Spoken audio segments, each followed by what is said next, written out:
Okay, hello. This is a video that is an overview video of flexible graphing. Now, I seem to, I hope the headphones are working, by the way. I'm trying to use my headphones. Hopefully the sound quality will be okay. This is, you might think, oh, this idiot, he's obsessed about graphs. And in fact, when I was teaching Korea, my nightmare class, they criticized me for spending too much time on graphs, which I object to now, because making a good graph in a corporate analysis or any kind of, just about any kind of analysis you do can be essential. So in this analysis, I was just helping really another person do an analysis of all these different oil fields in the Gulf of Mexico. Okay. This analysis a little bit for the U.S. government. So this thing which is 410 and all that is all the oil fields. Now the first thing about making a flexible graph is just being able to select data really quickly and not being sort of crazy as to make separate graphs for each one of these things. And that's accomplished simply by the index function, as you see before. Looks like 346 is the one we chose. So you can, of course, also take a drop-down box or a combination box to do that. Okay, that's the first thing. The second thing is to make the graphs flexible so they can be evaluated with different time periods. That's accomplished by, again, using just a little index function, but to make the graphs flexible down here, you can use two methods. One is this NA technique, and the second is an offset. So one thing is to just be able to pull different lines on the graph. The second thing is to make the graphs flexible with different time periods. The third thing is to make, which I, put some other videos together on this, is to use a list box to just be able to selectively take different items. Now in this case, it's a little bit different than I did in the last section, in the last video section, okay? But that's a third kind of part of the video. So first is making it flexible with selecting appropriate items. This is as if you had a large financial model, corporate model, or project finance model. You just want to graph different items of financial statements or your working sheets. Another item is just to use the flexible title on the graph. That's kind of some basic F11 stuff. Okay, and then another thing that is, okay, you might have noticed a little break. Mistake. Now the next thing you might want to do is make a different type of graph on the sheet. Okay, let's say a line graph, or an area graph, a bar graph, and you want to make your analysis quarterly. Now, if we put the flare volumes in, kind of doesn't work so well because we have two scales. So this looks better, if you have one type of graph. Okay, if you let's make it monthly, and then maybe we'd instead like a area chart. But the area chart is good if we kind of only have one thing selected, not if we have two. Okay. But if we want to select one at a time, that kind of is a better way to do things, I think. Just kind of it's not so bad, I hope. And then, so now let's put different types of graphs on. Okay, so to make this, convert this, basically what you need to do, it's not quite as easy as I'm saying, is you need to assign a little macro to this.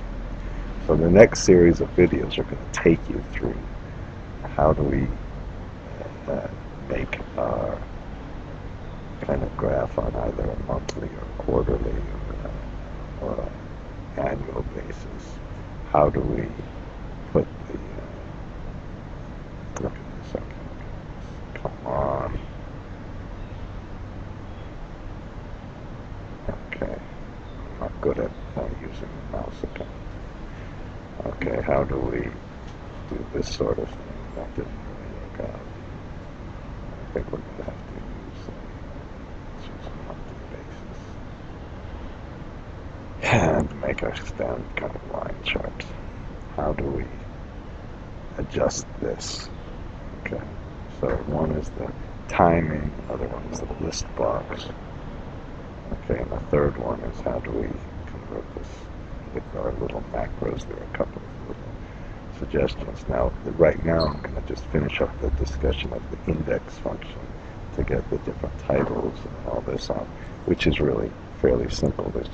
The database itself has data that's got some oil production, some gas production, some flare production, because this was an interesting project. We were looking at flares, vents, which are, serious, can create greenhouse gases.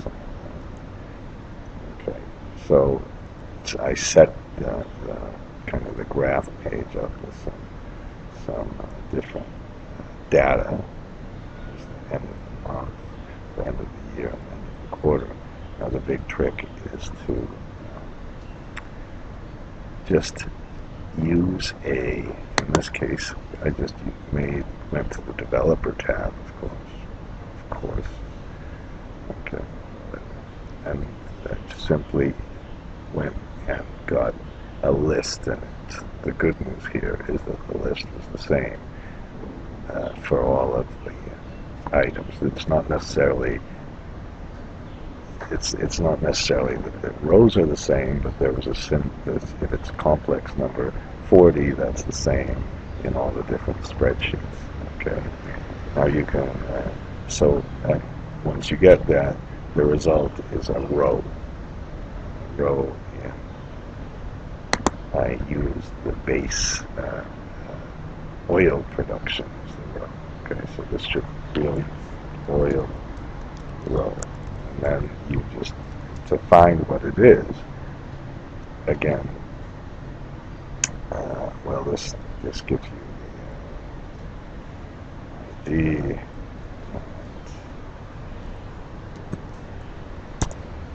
ID. Excuse me, it should have been.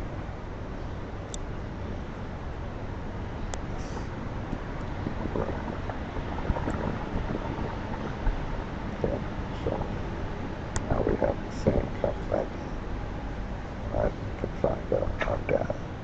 Right, and then there is a page that kind of has some summary data on it. It's getting a little Malaysia inside this start to bring.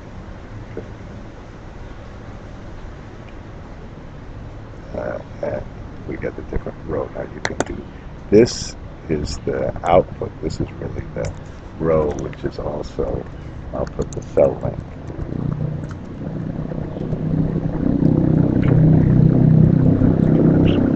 Put the row or the cell link. And that's really how the whole thing, the first part of this, how the whole thing works. Now you can also add a drop-down box that has exactly the same, hopefully this is the same cell length. Okay, so that's how we could put both the complexes on. Okay, you can just now use this one to go and find it, or if you want to find a particular different one, you just go down. Okay. then given this ID, which is going to be used to reference, bold, this is going to be a really big number. Okay, I'm going to even do something kind of silly and put it just as a different color or something like that, just because it's the number that we really use for everything. So then we match this and find the name of the field, which is just another kind of thing. We have the name of the field, how many observers it has, all of that. And then we use just the index function along with that to put our little, these are just index always to find data on a specific one. And we just put that on the top of the database. Then, now here, notice the row is different in different, we always match the row, and then we use an index together with the match, of course. Then we can match the column.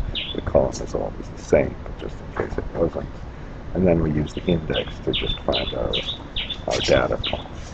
Once we have the data points, then I'll do this again a little bit, but we can then either just simply get the direct one from the index, or we get